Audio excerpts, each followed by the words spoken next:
Do you wish you could impress an audience of thousands with your mad video game skills? Today in The Loop, we're seeing if video games will ever become a professional spectator event. Plus, listen up, potential serial killers. We're taking you to the Fangoria Horror Convention and spending a few minutes with the director of Hostel, Eli Roth. And today we're talking with actress and Aussie Jacqueline McKenzie from the 4400. It's time to give all you abductees some answers. Good day, mate. It's the attack of the show. What's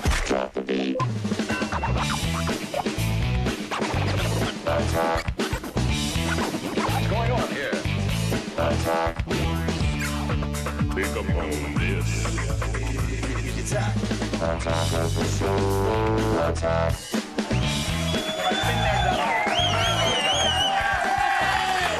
Thank you, everybody. Thank you so much. Welcome to Attack of the Show, kids. It's Monday, June 12th. Hello there. I'm Kevin Pereira. Hey, and I'm Olivia Munn. So, Kev, how was your weekend? Fantastic. As always, went home for the grandma's birthday, which was great. She turned 80. 80? 80. My goodness. 80 years young. So you have the good luck to maybe live on forever. If you want to call it that, sure. You stop drinking and smoking all the time. Oh, I'm dead by 40. It's going to happen. It's fine. But I also got a DS Lite, which was very exciting. But I wanted to share this box that came in the mail here at Attack of the Show about last week, middle of last week or so. Didn't get a chance to show it off. Check this out. When I opened it like a kid on Christmas.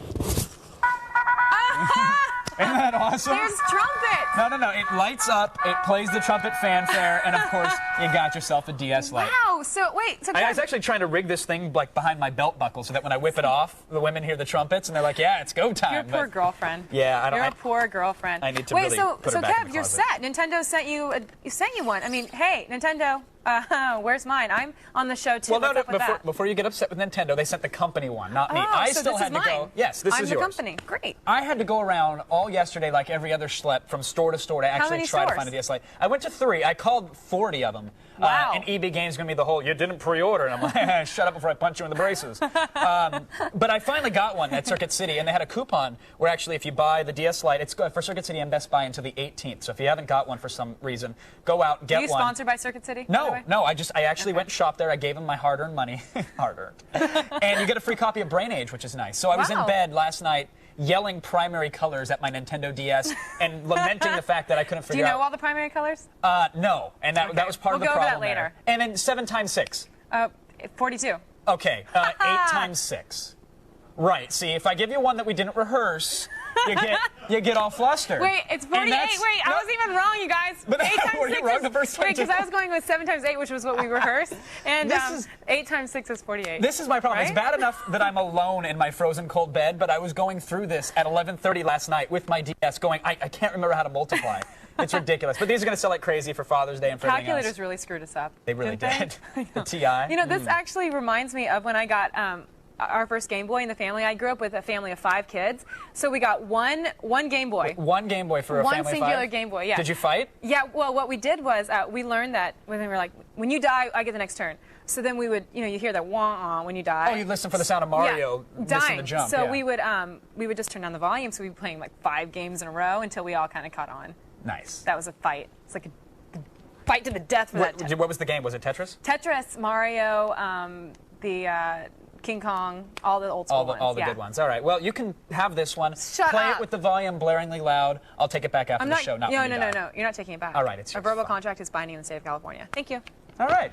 Let's get the show started, though. Let's really kick things off. Here's Layla Cayley with the latest news that you need to know in today's feed. Thanks, Kevin. Look out. Here's what's coming your way in today's feed. Despite opening on 666, The Omen didn't ignite a box office apocalypse. Stick around and I'll tell you what movie was the weekend's biggest winner. Plus, the script for the Transformers movie has been leaked. Keep it here for the inside scoop on the Autobots and Decepticons. And finally, be careful. MySpace might ruin your career. Find out how later on in the feed. But first, back to you, Kevin and Olivia. Thanks, Layla. Now, so on some shows, they kick off conversation by reading from the newspaper. Sure, they go through People magazine and pick out some photos. Yeah. Those shows are for your parents. We do it our own way. It's time to go around the net.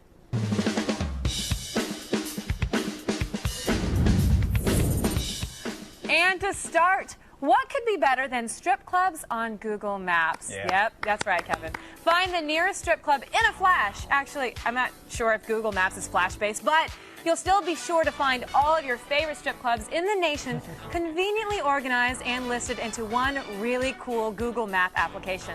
Now, if you could pay for your lap dances using PayPal, we would be in business. Yeah. Yeah. And later, Kev will actually show us video of his 80-year-old grandma getting a lap dance. Wait, are we really gonna show that? We really are showing that. I do have video of it. I put it on the You can the tell blog. she's a Pereira. She really is. Just She like that. got down. We'll set it. I didn't know we were showing that. Okay, so later on we'll do that. Yeah. All right. Next up, on the heels of their smash hit Cars, Pixar just released the trailer for their latest film, Ratatouille. Now, first they were talking toys, and then talking bugs, and then talking fish, then Olivia talking cars, but now, get this, talking rats. Well, why wouldn't there be?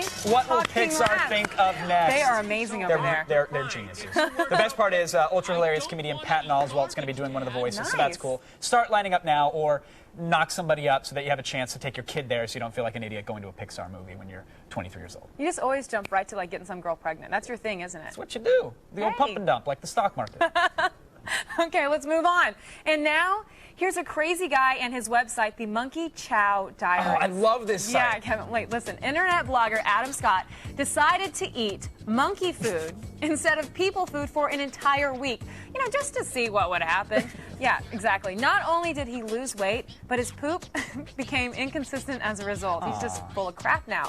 Now he's selling the leftover monkey chow on eBay. Look, you guys, I don't want to start any rumors, but look for Adam at the Nobel Prize ceremonies later this year. Yeah, We're fascinating hoping. work. Finally, we find out how it feels to swallow 20 fish through a beer bong. Yeah, that's fine. Otherwise, it's like $2. No, go down, go down. Swallow. Keep going.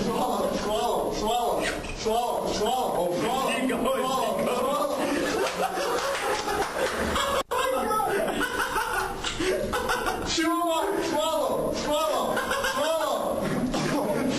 Oh my God.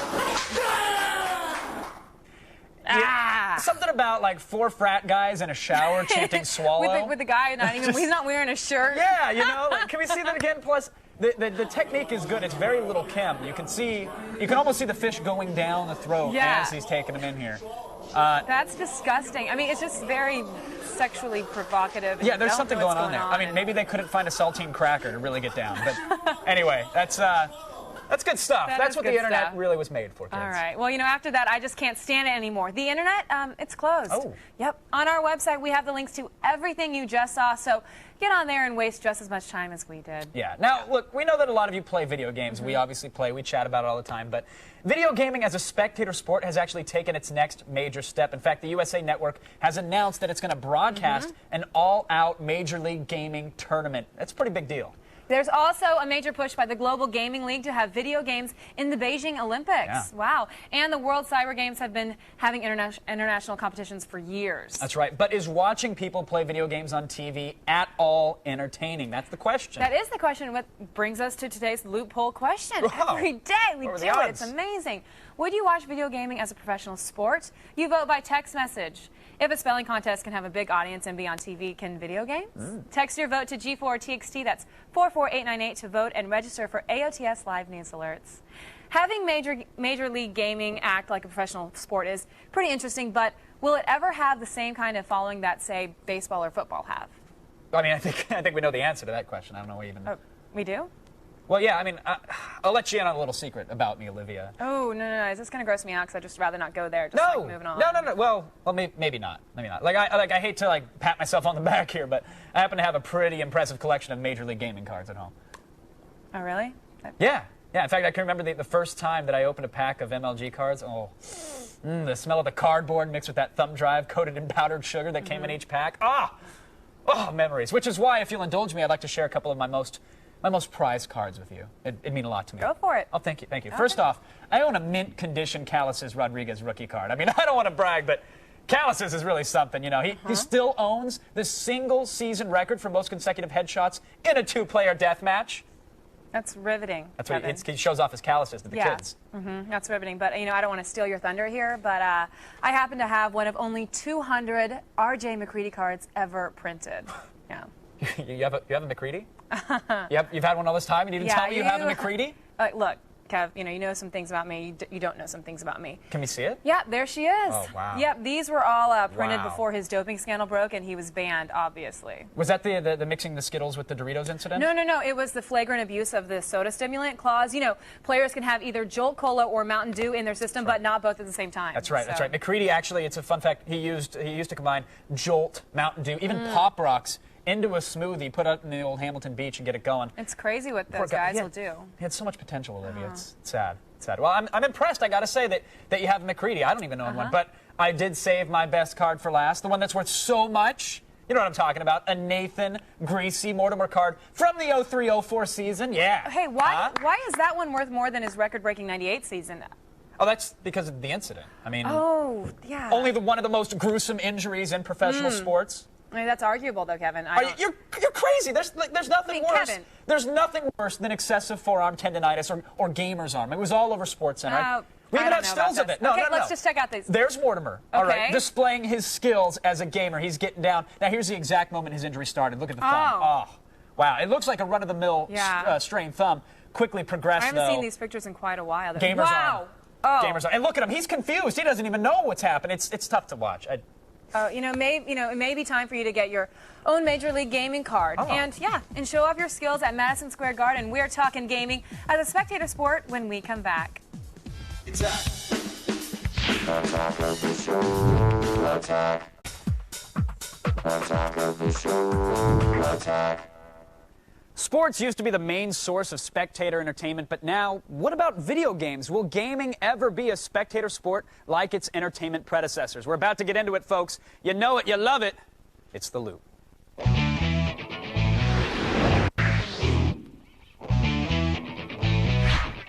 Now, before the break, we asked you if you would watch video gaming as a professional sport. Well, according to our text message counting scientists at the G4 Laboratories, 61% of you shockingly said no, you would not. Joining us via satellite to help us make sense of it all, from Harrisburg, Pennsylvania, contributor to SportsPickle.com, the sports humor and satire website, DJ Gallows on the sat. From Los Angeles, video game analyst Jeff Keighley is here, and from the Big Apple, CEO of Major League Gaming, Mike Sepso. Gentlemen, welcome to The Loop. Jeff, I'd like to start with you if we can. 61% of our viewers. This is the target demo. These are the hardest of the hardcore that should all be tuning in. They say they're not going to watch gaming as a spectator sport. Why should anyone get into this if the hardcore kids aren't going to tune in?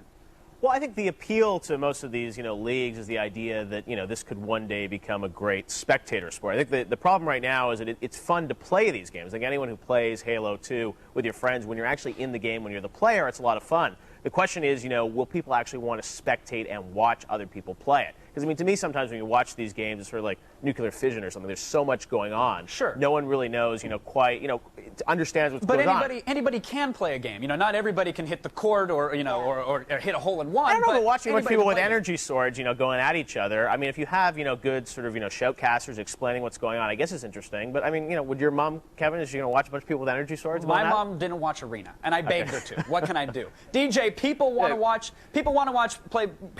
other people play video games, right? Am I crazy? They want to watch this. No, not at all. I'm sorry. I love video games, but I'm not going to watch people play video games. The thing that's great about spectator sports, your baseball, your soccer, your football, you see people dunking on people, jumping over people, running fast, flipping, whatever.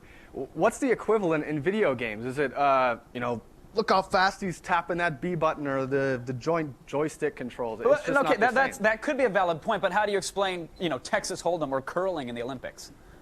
Well, I can't explain that, but... All right, fair enough. But I think the different point. Good point. Fair enough. Actually, I want to go to Mike here because your company, Major League Gaming, you guys signed up with USA Networks to show matches. How are you guys going to actually do this? Because, believe me, I want it to succeed. I want Major League Gaming to become a big deal. I want it to be a spectator sport, but how are you going to make it accessible to the mainstream? Well, I think it's, just like any other sport. Like you mentioned poker before, very similar. How do you make something like poker or even NASCAR, for that matter, which is the biggest spectator sport in this country, how do you make that really interesting? It's just a bunch of guys driving around in a circle. You apply traditional sports rules to it. You get sportscasters in there. You use graphics to explain what's going on, and you pull people right into the game. And whether it's a game of Texas Hold'em, which really, there's no dunking or jumping in that game either, DJ. we're talking about something very interesting because you pull people into the personalities. These are kids who are 16 to 24 years old playing for hundreds of thousands of dollars with sponsorships and a lot of pride on the line. They work their butts off playing these games, and they're really training for it. And I think you can see when you match some of these guys who are pro level in Major League Gaming up against your average, just very good Halo player or Smash player or any other game, the difference is like, DJ playing one-on-one against Michael Jordan in the backyard. It's just... Well, I have to say, I'd give him a pretty good game. That's true. DJ does have mad skills, so in all fairness to him. Jeff, the Global Gaming League, they're pushing for video games as a sport for the Olympics in China. They think this is actually going to be the next Olympic sport. You're shaking your head like you don't think it's going to be. Yeah, I mean, I've heard that talk. I remember, like, the CPL, 10 years ago was talking about how one day, their goal is to get into the Olympics. And I mean, it's a sexy idea to think you're going to have, a stadium of, 60,000 people watching, the final match of Counter-Strike. I don't know if it's going to get there. I mean, I think that's, a few leaps ahead. I think first, like Mike said, they've got to prove that it's interesting just to watch on TV for, any match. And then eventually, I think if it grows, a big following, it can happen. But I mean, to me, the Olympics, that's a hard thing for me to believe just because of the physical nature of the game isn't really there. But maybe one day there'll be a game where look at the Wii, right? That's Wii. You got to work out for that. Yeah, I don't think everybody tennis is going to be. There's not going to be a gold medal and bronze going on there. But some countries have had success. DJ, it's kind of like the World Cup where in other countries this thing is huge. It is a spectator sport. Hundreds of thousands are showing up and cheering for this. Why is it big overseas and yet not here? Why are guys like you saying, I could care less? Right. I think it's partly because luckily our culture is not too influenced by, say, Korean culture, Japanese culture, or all of our television would be people vomiting on each other and throwing bugs at each other. Hey, that's the whole first half of our show, so don't look too negatively upon that. Maybe that should actually be a video game. You vomit on people. I think it is in Japan, and I'd show up to watch it. But cultural differences aside, is it because maybe they've figured out how to present it on TV and they haven't done that here in the States? No, I don't think. I think a lot of it is that we have more spectator sports here, right? There, it's baseball and soccer. We have baseball, soccer, basketball, American football, hockey. Well, sort of hockey, but you know what I'm saying. There's more options here. Competitive eating, darts, etc. Right. We have quite a laundry list. Right. Mike. Could it have something to do with the fact that we don't have successful sports figureheads? Like, basketball has their Michael Jordans, but do we have that in the gaming side of things, or do we need that? Is that a little bit, egg before the chicken? This hasn't happened yet. We just did the first ever serious TV deal. We did this with the people who produced the Olympics, so I think we know what we're talking about. I mean, the executive producer of our pro circuit this year is a 3-time Emmy Award winner who's produced 2 Olympic telecasts. So these guys know what they're doing. We're presenting this in a way that's digestible by a more mainstream audience. And I think, going back to the past couple of things, like the 61% of your viewers who said they wouldn't watch it as a spectator sport, we already have a hardcore geared video programming for that group of people, and it's on our website. And tens of thousands of people are watching that and consuming that because they want to see the full game detail and see what's going on. We're talking about creating something that's much more mainstream out of great personalities, lots of money in the prize pool, people really going at it hard against each other and trash talking and having a great time. And of course, the presentation, like you said, it's all about presenting it to people so that they can understand what's going on and why they should care about it. Now, absolutely, and I have to agree with Jeff. I mean, the idea that what we're doing, or certainly, Major League Gaming again is an all-console gaming league. It's a much more mainstream activity. We're not talking about a 6-year-old version of Counter-Strike on a keyboard and a mouse. I think the idea that could be an Olympic sport is ridiculous, and it's an obvious marketing ploy to try to get some PR attention. Sure. And get talked about on shows like this. But there's already a list of 20 other sports that are waiting to become Olympic games, and the IOC has said multiple times they're not going to do that. As a matter of fact, they just dropped baseball. So I think the idea that computer gaming is going to get into the Olympics is a ridiculous idea. All right, could happen. I don't know if just the graphics is the way to do it, though. I think you need to build in some drama. Maybe like Kevin, you touched on it in the intro. Maybe a steroid scandal. Like you got a team with 2 huge, overly muscled thumbs. Yeah, taking on the maybe team we'll start beefing up the mice or get a steroid-injected keyboard. We'll figure something out. But for now, it looks like it remains a controversy. Gentlemen, thank you for joining us in the loop. DJ Gallo, Jeff Keighley, and of course Mike Sepso. Gentlemen, it was a pleasure. Right now, though, it's time to go over to Olivia. Still coming up, we have Adam Sandler talking about his latest film, Don't You Dare Click Away. See what I did there? No, not funny? All right. And we've got your RIP pass to Fangoria's Weekend of Horror. And we talk with Eli Roth. It's going to get bloody when Attack of the Show continues.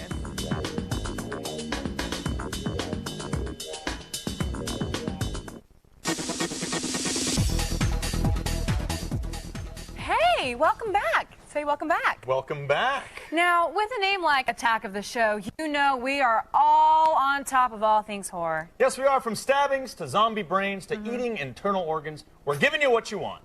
And Chris Gore continued our excellence in journalism at Fangoria's Weekend of Horror convention. Check it out. Huh.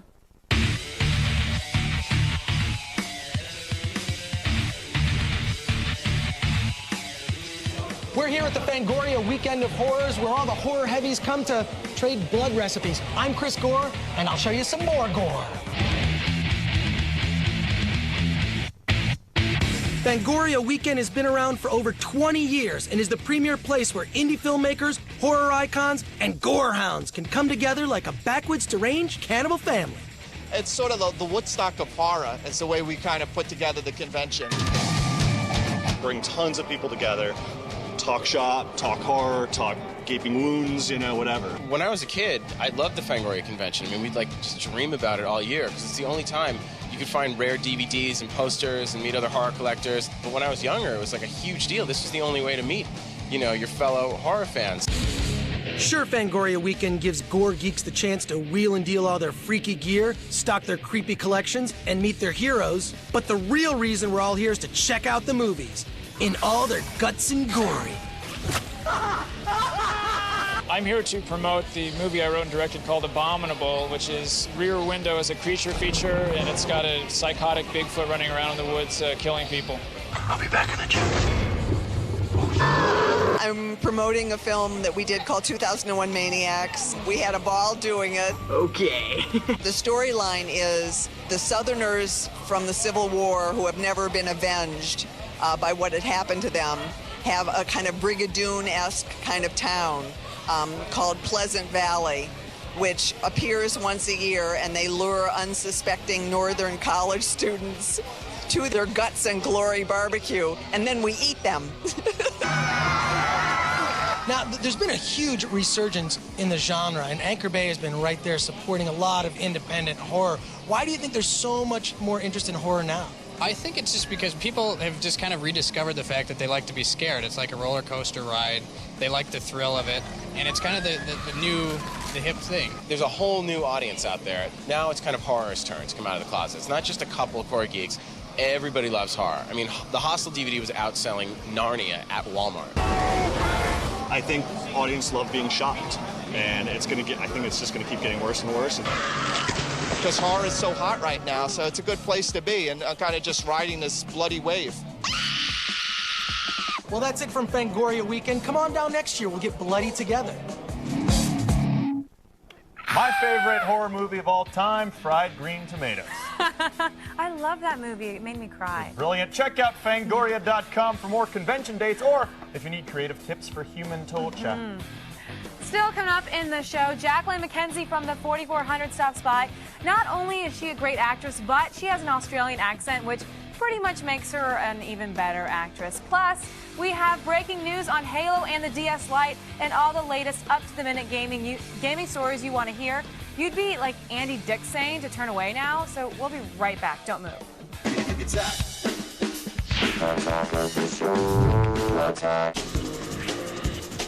very hostile. Welcome back to Attack of the Show, everybody. You've actually tuned in at just the right time, because coming up in this half hour, we have Adam Sandler and Aussie babe Jacqueline McKenzie. And later this week, it'll be Live Music Thursday, brought to you by Dentine Ice. This week, we have Bullets and Octane performing. You know, screw the 99-cent iTunes download. You can listen to them here for free. Screw them. Whoa. That's right. Yeah. DRM free, by the way. Hey. Right now, though, here's the news you should care about in today's feed. Thank you, Kevin. I'm Layla Cayley. Now, please keep your arms and legs inside the vehicle, because it's time to start the feed. First, some breaking news. Superstar quarterback for the Pittsburgh Steelers, Ben Roethlisberger, has been severely injured. His motorcycle crashed into a car this morning, and reports indicate that he was not wearing a helmet. Doctors say Big Ben is in serious but stable condition with a fractured skull. Here's hoping he makes a full recovery. In other news, despite getting a leg up on the competition, Damien doesn't have much to celebrate. The clever marketing ploy of opening The Omen on 666 didn't pay off as well as anyone had hoped. Sure, it made $12 million on opening night, but once the weekend rolled around, the horror remake crashed into cores. The family-friendly flick pulled in almost $63 million and kept Pixar's perfect track record intact. The script for the Transformers movie has been leaked, and apparently Robert Sanchez from Movie Reporter has gotten his hands on it.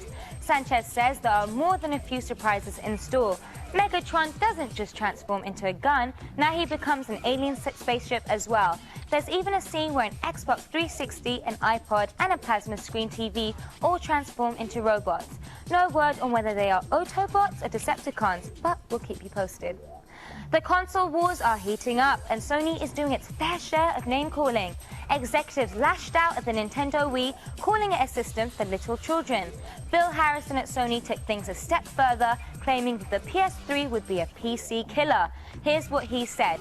"The PlayStation 3 is a computer. We do not need the PC." Pretty big words from a $600 video game machine. And finally, if you use MySpace or Facebook and you're looking for a job, watch out. Your employer might take a look at your profile. The New York Times says this is happening more and more, and people are not getting hired because of it. When a consulting firm sees that picture of you getting wasted with your friends in Cabo, or finds out that you are friends with 100 porn stars, it's a good bet they'll want someone else for the job. So be careful what you put on your profile, because Big Brother is definitely watching. Well, as the psychiatrists say, our time is up. Be sure to check out G4TV.com for the latest news and info. Congratulations! You've officially been fed. Now back to you, Kevin. Thank you, Miss Layla. Now, earlier in the loop, we talked about video games becoming a spectator sport. Now, there's a lot happening out there in the ever-evolving gaming world, and we have a beat on the future. Joining me to talk all things gaming is X-Play co-host Adam Sessler. Adam, thanks for joining. I'm happy to be here. Always a pleasure to have you here. Let's just get into it if we can. Let's get into it. Dive in. Gaming bloggers across the interweb, they've been speculating that the Nintendo DS is going to act as sort of a wireless touchscreen controller for Nintendo's Wii console. Now, apparently this might be Nintendo's next big announcement, but is this just another gimmick like we saw with the GBA? I mean, do you think this will actually take off? Will they use this? I don't think it's a gimmick. I don't think it's exciting either. I mean, they kind of said everything was going to work with the Wii. There's a wireless controller for the Wii, and there's wireless, ability inside the DS. So why not have it work? So you're putting 2 and 2 together? Yeah, more or less. I don't know what you really would want to do with it in terms of the game, because more or less it's the same thing as the Wii controller without the Z access. Right. Access. Excuse me. No, they still can't figure out what they want to do with dual screens. So why are they going to figure out they can do with the touchscreen controller? I mean, the only thing I can imagine that would be useful for is that, say you were playing like an RPG or something like that, you could have as a secondary screen with which a touch screen, you could just select your spells more quickly. Oh, and sure, rapidly. inventory management or anything like that. Now, do you think developers will take advantage of this? I think a lot were reluctant because the GBA connectivity required an add-on cable. Exactly. You had to buy some extra hardware. hardware. And assumed that the consumer had bought the cable, which suddenly cuts into your ability to sell that game if it's required, like with the Crystal Chronicles game. So maybe some people will take advantage of this. All right, moving on. We have to talk, according to Bungie.net, just over 500 million games of Halo 2 have actually been played on Xbox Live. And Bungie says that this is the number of actual games played, not just player sessions.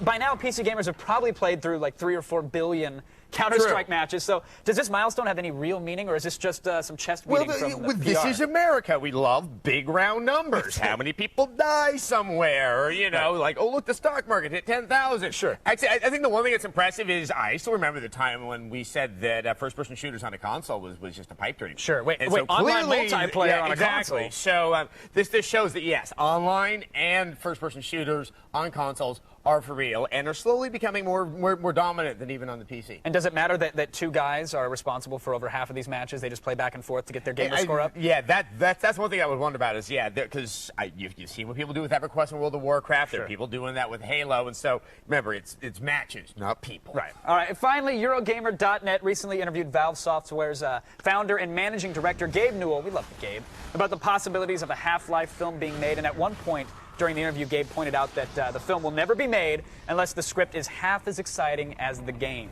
Which says to me they can only do this if The Rock is playing Gordon Freeman. Oh, right? yeah. That's the only way they can have it. Because when I think of Gordon, I think of The Rock, especially with the eyebrow move and the burly. He just needs a little goat. He'll be good to go. No, I mean, can they ever have a script that will live up? You know how strict Valve is with their standards. Well, especially not in Half-Life, because the whole pleasure of Half-Life is you find out the story yourself. No one's really telling it to you. You get a little bit more in Half-Life 2, but it's that interminable quiet as you know that the world is collapsing all around you that makes Half-Life and Half-Life 2 so compelling. What about a prequel? We find out what was going on at the Black Mesa Research Facility. How about just a really boring thing about the Black Mesa Research Facility, and it ends just as everything gets exciting? That'd be like existential hell. An hour and 45 minutes of Uwe Boll with a gravity gun.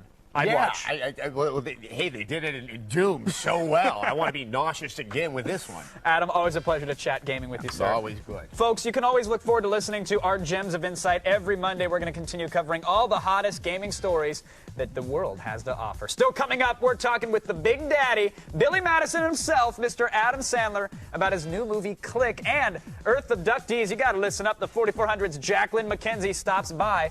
You'll start remembering these sobering details when Attack of the Show continues. Today's gaming news was delivered to you by Domino's and the new XLP Pizza. Get the door, it's Domino's.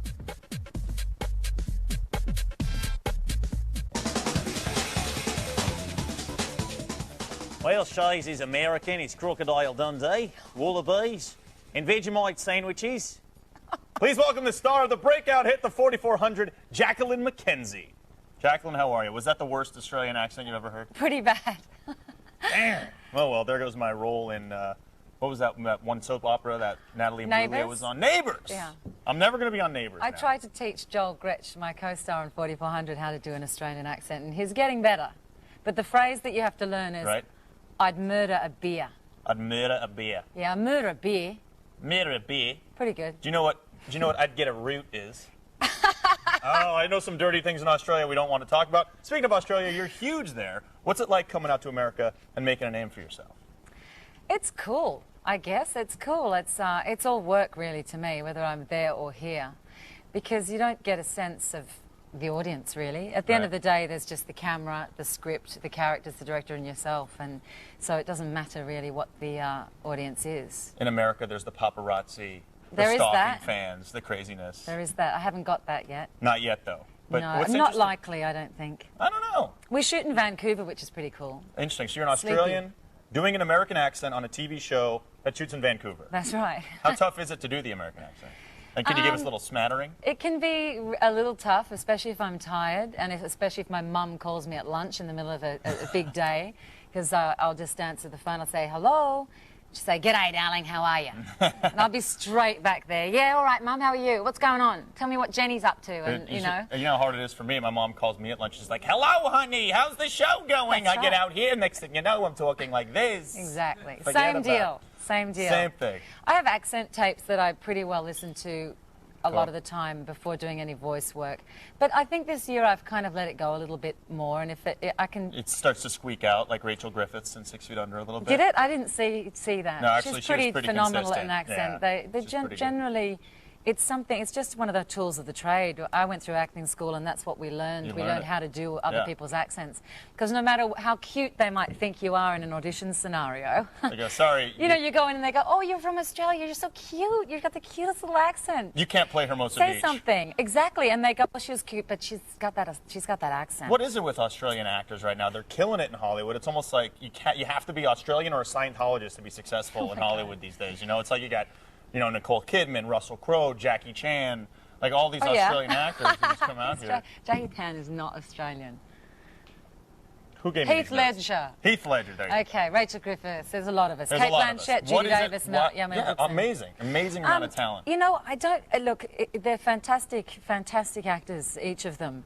I think we have so little going on in our own country right now in terms of film and how much finance we have to make films back there that it becomes necessary to export ourselves to get work. And you get out here, you get on a great show like the 4400, where your character Diana Skouris, is that how you pronounce it? Yep. She is trying to find out why, you know, all this is happening. So what's happening in this season? Can you give us any insight on what we're going to see on the 4400? Yeah, for those that know the show, You know, in some ways she was better. Oh, here we go. They're showing See it? Yeah, look at that. She wasn't overwhelmed back then. Yeah. So can you tell us what's going on right here? I'm trying to Figure it explain out. why my daughter, who has precognition skills or abilities, is constantly writing down what she sees in her mind in notebooks. She's obsessively writing in notebooks, and it's very disturbing because she's my daughter and I'm trying to have And a normal she's obviously relationship from a with her. different time in the future. Yeah. She's been brought back. And you're also staying very busy. I know you're doing Stephen King's Nightmares and Dreamscapes with William H. Macy. That's got to be Yeah. pretty exciting as well. That was exciting. It was bizarre because I shot that in hiatus after we finished shooting last Right. season. And I auditioned for it in America, and I said, and they gave me the role, and I said, well, where are we shooting? And they said, Melbourne. And you're doing a German accent. So I went, no, not German. I had to do Oh. American, but it was fantastic. It was like, Melbourne, oh, and they said, do you mind? I'm like, are you kidding me? I got to fly home at weekends because it's only like an hour-and-a-half flight, which is There you go. nothing when you're, 16 hours away. And you're an artist, too, I see. I've been painting for about 3 years. Wow. Literally oil Do painting. you drink a lot of absinthe when you're doing that? I don't drink at all. Good As an girl. Aussie, which is pretty tricky. Nice. Well, you're drinking up the competition right now. 4400 looks terrific. Thank I hope you. you have a great season. There's some really great episodes coming up. Lots of good stuff with me and the little girl, Conchita Campbell. Who's Nice. Conchita Campbell. really We'll have her on the fantastic. show. Make sure you can catch Jacqueline on the 4400 on the USA Network. Right now, let's go over to Olivia. Thanks, Zach. Still ahead, Adam Sandler. We're talking to Happy Gilmore about his new film, Click. Stay with us, and during the break, get your pet spayed or neutered, please. Attack of the show. Attack. What's going on here? Attack of the show. Attack. You know what, Zach? What's that? It's funny. Weeknights at midnight, they just got a little bit darker. Really? Yeah. With G4's late night peep show, The Midnight Spank. Peep Show features the fastest, funniest, most dangerous assault of animation we could sneak past the censors. That's right. In tonight's episode, the Brothers McCloud new cartoon, Fuggy Fuggy, it's adorable, shows that training to be a ninja, it's actually not the easiest task in the world. Fuggy, Fuggy, Fuggy, Fuggy. Oh, yee, oh, wait, Fuggy, oh, Fuggy, Fuggy, Fuggy, Fuggy, Fuggy, Fuggy, Fuggy, oh, yeah, oh, yeah, Fuggy, Fuggy. Oh, he got burninated. He sure did. By the great Trogdor. What was that called? Fugly Fugly? Fuggy Fuggy. In fact, in addition to Fuggy Fuggy, tonight's episode showcases other amusing shorts from top animators including Dogtoons, Happy Tree Friends, and the Foucones. I love the Foucones, and it's all on Midnight Spank tonight, kicked off by Brainiac at 12 midnight, followed by G4's Late Night Peep Show. From the Waterboy to Little Nicky, Adam Sandler has made us laugh and made old people wonder why we're laughing. We sat down with him to talk about his latest movie, Click, starring Kate Beckinsale and Christopher Walken. You know the scenario. A beautiful wife, lovely children, and a pain-in-the-ass boss who keeps you from spending quality time with your family. Well, what if you could do something about it? Cool. Busy man gets a remote control to help his life out and skip through the moments that are bugging the hell out of him. Looks up to this guy and says, "Can you just help me out?" And he goes to Bed Bath & Beyond, goes to the Beyond section, and there's Christopher Walken. I take him into the secret storeroom and show him this remote that's a little different. And then all of a sudden, his life starts spinning out of control, and he realizes, what the hell have I done? I gotta slow it down and enjoy every moment. Click certainly breaks new ground for Adam Sandler with supernatural characters and shifts in time. Click has that sci-fi feel his films have lacked in the past. I love sci-fi. I just never thought I'd be a part of it. That's all my director, Karachi, presented that world pretty cool. They go into the year 2029. I get to create the future. They get to time travel, go into other dimensions. So it was fun to dream up the future. So does this new sci-fi family man thing mean that Adam's giving up on bitch-slapping Bob Barker and is growing up a little bit? There's Barney. Yeah, you know, I'm 39. I got a kid now. I'm married. There's moments where I feel like I have a brain, I'm sure, but it's all pretend. Now, obviously, a remote control that controls your universe is so far-fetched, so we had to ask, what would Adam Sandler have for an ideal gadget? If I could find something to shrink down my penis a little, because it's just not fair to my wife, this thing, that's what I'd go for. Check out Click in theaters on June 28th. Still ahead is video voicemail and, yeah, that's right, we have video of Kevin's 80-year-old grandma getting a lap dance. You cannot miss this. Stay tuned. Computers on Attack of the Show provided by Intel. Game on. Power up. Take control with the Intel Pentium Processor Extreme Edition.